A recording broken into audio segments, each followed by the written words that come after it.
Nah, fase keempat ini fase di mana umat Islam dizolimi di mana-mana di seluruh dunia. Islam dibenci dan diperangi di seluruh dunia. Ini fase keempat, fase kita sekarang. Lihat yang terjadi di India sekarang.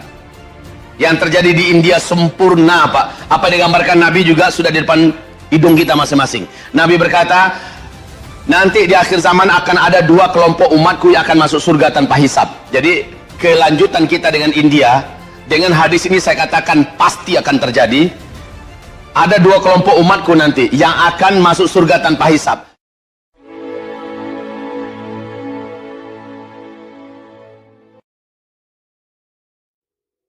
Wahai Bapak Ibu, tentang dukhon, saat dukhon itu terjadi, Bapak tidak bisa keluar rumah, Pak. Bapak nggak bisa keluar rumah, mencari makan minum kemana mau dicari? Listrik tak ada, teknologi tidak berfungsi, makan minum kemana mau dicari? Bapak tidak bisa kemana-mana, bumi gelap gulita segelap-gelapnya. Karena bersatunya partikel-partikel daratan bumi yang meledak kemudian membumbung ke udara, menyelimuti atmosfer bumi kita, bersatu dengan asap yang teramat sangat tebal. Dan ini panas. Dan ini lamanya 40 hari 40 malam. Kita tidak berkutik, tak bisa kemana-mana. Kelaparan, penyakit, segala macam menyebar dalam 40 hari itu. Tak terkira, Pak, penderitaan kita. Nah, miniatur ini sekarang sedang terjadi di kota-kota yang dikarantina. Rakyatnya tak boleh keluar dari apartemen. Rakyatnya tak bisa mau cari makan. Ternak-ternak mereka, sapi mereka yang jumlahnya puluhan ribu, bahkan ada yang ratusan ribu, mati sekarang ini, Pak. Ternak ayam mereka yang tak terkira banyaknya mati karena tak ada lagi pengurus atau pemiliknya yang bisa memberi mereka makan. Semua ternak-ternak mati. Dan ini dalam dukhon nanti juga demikian. Dukhon lebih parah lagi, Pak. Kalau sekarang masih ada listrik yang bisa menerangi rumah, komunikasi masih bisa dilangsungkan, ya, air masih bisa mengalir. Tapi ketika dukhon nanti, air pun tak bisa lagi diantarkan ke rumah-rumah. Listrik tak ada, pencahayaan tidak ada, teknologi sama sekali Allah telah lumpuhkan. Dan bagaimana Bapak Ibu mencari makan? Makanya kata Rasulullah sallallahu alaihi wasallam, apabila kamu telah menyaksikan bintang berekor mengelilingi bumi antara 3 hari sampai 7 hari, kata Rasulullah, maka seluruh kalian yang ada, larilah, siaplah, bawalah diri kalian, keluarga kalian, dan siapkan makanan yang dapat bertahan selama 1 tahun. Ini perintah Rasulullah sallallahu alaihi wasallam. Tapi cirinya di langit, Pak, seluruh orang di bumi bisa menyaksikan, yaitu terjadinya bintang berekor mengelilingi bumi antara 3 sampai 7 hari. Kalau itu sudah terjadi, sudah nampak, kita masih ada punya waktu untuk lari, Pak. Lari kemana, Ustaz? Entah, terserah lah, pokoknya lari. Tapi isyarat yang saya katakan dulu sudah kasih tahu, larilah ke perkampungan-perkampungan yang sudah kita siapkan, ya kan? Jauh dari laut, jauh dari kota, jauh dari gunung-gunung berapi, punya sumber-sumber mata air yang tinggi dan tinggi dari permukaan laut. Kemudian kita bisa bercocok tanam di sana, tanahnya subur, dan rumah-rumah kita sudah kita siapkan di situ. Dan di situ sudah ada orang-orang beriman yang lain juga merapat di sana, di mana kita nanti akan saling membuat barisan atau barikade orang-orang beriman dari rong-rong orang-orang luar yang lapar, yang ingin memperebutkan makanan kita yang ada di dalam. Dan ini sudah disiapkan oleh setiap provinsi. Saya mempersiapkan, Pak, di pesantren saya persiapkan. Tapi saya tak mampu menampung orang-orang yang banyak-banyak. Kalau orang Minang perantau mungkin saya prioritaskan. Syaratnya orang beriman yang bertakwa. Ini bukan rasis ya, Pak, ya. Orang beriman yang bertakwa pengen pulang kampung, dia mempersiapkan tempat itu, silakan. Tapi kami orang Medan, Ustaz. Bukankah kami sesama orang beriman, Ustaz? Kalau Anda serius, datanglah, lihatlah. Tetapi sekali lagi, Anda buat di provinsi Medan ini, Sumatera Utara ini lebih baik daripada kita mencari ke provinsi yang lain. Dan harus ada ulama di tengah-tengah kita. Larilah ke sana. Kalau sudah disiapkan, larilah ke sana. Ustaz, kapan itu terjadi? Allahu a'lam. Melihat tanda-tandanya sangat dekat sekali. Saya hanya sekedar menyampaikan. Banyak orang yang percaya tapi tidak bergerak. Banyak orang yang tidak percaya tetapi mengabaikan. Dia tidak percaya, habis itu dia melemahkan orang lain pula. Biarkan itu semua. Seperti Nabi Nuh juga diejek ketika Nabi Nuh buat kapal di atas gunung, ditertawakan oleh orang yang tidak beriman. Sementara orang beriman mempersiapkan diri, lah Allah selamatkan mereka. Ini terjadi juga dalam kondisi kita sekarang, wahai kaum muslimin. Hamba-hamba Allah yang saya muliakan, sekarang peperangan antara Cina dengan Amerika selama ini adalah perang dagang. Kemudian terjadi berlanjut dengan perang biologis. ke depan, dalam waktu yang tak lama lagi, kita lihat beberapa bulan ke depan, akan terjadi perang senjata. Dan inilah perang yang paling menghancurkan.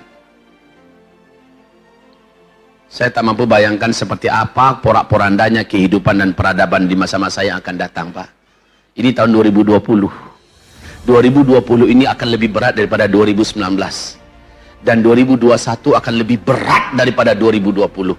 2022 jauh di atas 2021. Kenapa demikian? Ada hadisnya, dan ini sebuah kepastian dari Rasulullah. Isbiru, bersabarlah kalian, fa innahu la ya'ti 'alan nasi zaman illa alladhi ba'dahu syarrun min hatta talqaw rabbakum.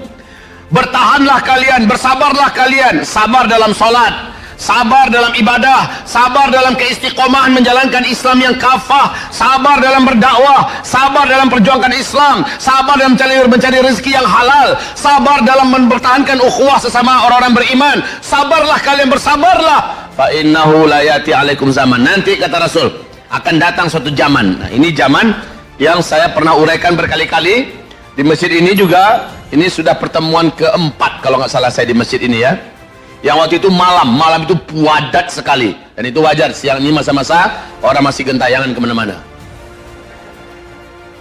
Ini fase pertama, fase Nabi memimpin kita. Fase kedua, fase para sahabat memimpin kita. Nggak nampak kan, Bu?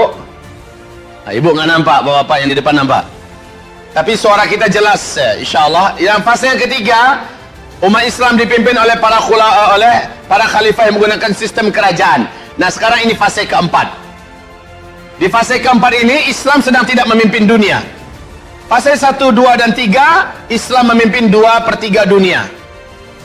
Nah, fase keempat ini fase di mana umat Islam dizalimi di mana-mana di seluruh dunia. Islam dibenci dan diperangi di seluruh dunia. Ini fase keempat, fase kita sekarang. Lihat yang terjadi di India sekarang. Yang terjadi di India sempurna, Pak. Apa yang digambarkan Nabi juga sudah di depan hidung kita masing-masing. Nabi berkata, nanti di akhir zaman akan ada 2 kelompok umatku yang akan masuk surga tanpa hisab. Jadi kelanjutan kita dengan India, dengan hadis ini saya katakan pasti akan terjadi. Ada 2 kelompok umatku nanti yang akan masuk surga tanpa hisab. Satu kelompok yang berperang di negeri Syam, melawan musuh-musuh Allah sampai Nabi Isa turun, dan Allah, siapapun yang meninggal di antara mereka yang berperang di belakang barisan orang-orang yang beriman, mereka akan masuk surga tanpa hisab. Berarti Palestina, Suriah sekarang ini yang dimaksud oleh Rasulullah sallallahu alaihi wasallam. Kemudian satu kelompok yang lain yang berperang melawan India, kata Rasulullah sallallahu alaihi wasallam. Siapapun yang terbunuh di antara mereka, mereka akan masuk surga tanpa hisab. Jadi macam apa ke depan, masa depan Islam, masa depan dunia? Menurut hadis ini akan ada perang melawan India. Ini hadis, bukan perkataan Zulkifli Muhammad Ali. Maka yang berlanjut dengan India nanti adalah perang, Pak. Kemudian apa lagi? Juga dalam sebuah hadis yang juga kuat dan sahih, Nabi mengatakan, tidaklah terjadi kiamat sampai terlebih dahulu kamu berperang melawan suatu kaum sigharul a'yun, picak-picak matanya, sipit-sipit matanya, pesek-pesek hidungnya. Muka mereka, kata Rasulullah SAW, seperti pantat kuali yang kena tempeleng, bulat dan picak. Kulit mereka kemerah-merahan. Kalau ini dikatakan Ya'juj dan Ma'juj, saya tidak setuju. Karena malah kata Rasulullah, larilah kamu dari Ya'juj dan Ma'juj. Bukan memerangi, tapi dalam hadis ini kamu pasti akan berperang melawan suatu kaum yang matanya sipit, hidungnya pesek, warna kulitnya kemerah-merahan. Maka hamba-hamba Allah yang kami muliakan, di fase keempat ini yang kita hadapi akan semakin berat, semakin berat. 2020 ini, awal 2020 saja yang kita saksikan adalah bencana dan bencana di seluruh dunia. Kalau Bapak Ibu mengikuti perkembangan dunia, bagaimana hancurnya beberapa glacier yang ada di muka bumi ini, bagaimana naiknya air laut, bagaimana kebakaran di mana-mana, bagaimana bencana di mana-mana. Kalau Bapak saksikan, Ibu dengar, udah nggak sanggup lagi mendengar. Sebentar lagi insyaallah taala bumi ini, dunia ini, seluruh negara di muka bumi akan mengalami krisis global keuangan. Resesi keuangan. krisis moneter global, di mana yang akan dipakai nanti kembali adalah emas. Sekarang tahu harga emas berapa? Sekarang tahu harga emas berapa? Siapa bilang 700? Buka, tanya sama Mbah Google. Buka di situ berapa harga antam sekarang? Menembus 800 sekarang ini. Masya Allah. Ini yang tertinggi dalam sejarah emas antam, ya. Emas-emas yang ada di muka bumi terus melesat. Bukankah sebelumnya tahun yang lalu saya sudah sampaikan, wahai Bapak Ibu, kalau ada rezeki beli emas, kata. Ada nggak saya katakan itu? Karena Nabi sudah menggambarkan demikian. Nanti kalian semua akan kembali menggunakan emas sebagai harta yang beredar, sebagai jual beli kalian nanti di akhir zaman menggunakan emas. Kenapa Amerika gila-gilaan mengumpulkan emas? Mereka sudah bisa memprediksi uang kertas yang mereka cetak suka hati ini tak lama lagi akan dibuang menjadi kertas-kertas yang tak berharga. Dan Nabi sudah mengatakan itu. Saya yakin Amerika pasti baca hadis Nabi kita. Saya yakin Yahudi pasti baca hadis Nabi di akhir zaman. Saya yakin dunia baca hadis Nabi, karena Allah sendiri berfirman, mereka sebenarnya benar-benar beriman kepada engkau Muhammad, tetapi karena kebusukan hati mereka, kedengkian mereka yang menyebabkan mereka tidak mau bersyahadat masuk ke dalam tapi mereka pelajari karena mereka percaya. Mereka sangat percaya dan mereka pelajari itu dan mereka mempersiapkan. Emas gila-gila mereka kumpulkan sekarang. Orang Tiongkok saja sebelum kejadian virus corona, sejak 2018 akhir penuh full 2019, mereka sudah intens membeli emas. Rakyatnya beli emas, dan yang beli emas itu sudah banyak yang mati sekarang. Hong Kong sudah lama menarik dana-dana mereka di bank-bank yang ada dan mereka beli emas.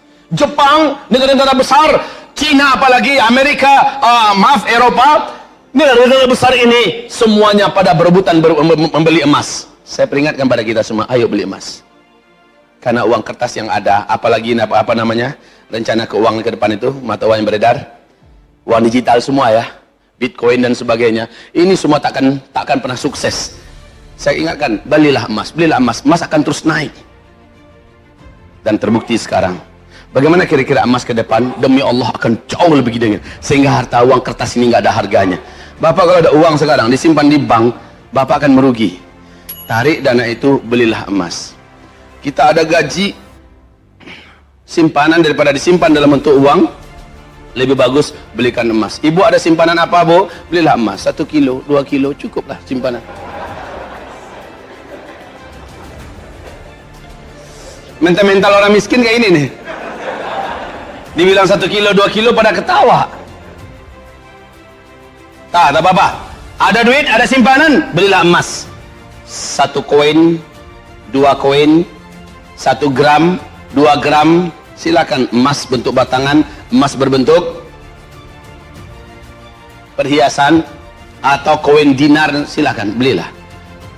Kita sebentar lagi sama-sama akan menyaksikan yang punya pegangan emas akan memiliki kemampuan bertahan lebih lama, dan yang tidak memiliki pegangan emas, daya tahannya sangat terbatas.